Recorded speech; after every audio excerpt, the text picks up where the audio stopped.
काल ज्या पद्धतीने स्वीकार करण्यात आली होती तुम्हाला पण स्वीकार केली होती, प्रत्युत्तरात स्वीकार केली.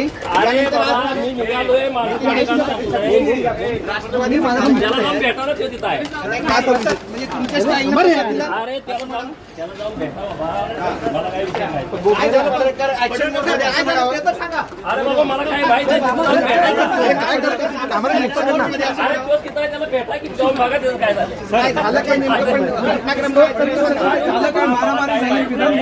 मारामारी झाली असं झाली आणि विधान भवनात काय म्हणाल? तिकडे जाऊन बघा, भेटा त्याला कोणाला ओळखीचं नाही.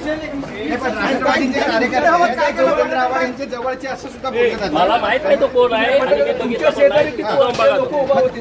मारामारी कोणी केली? मला माहित नाही तुझं घर निघून पाय बघा जाऊन.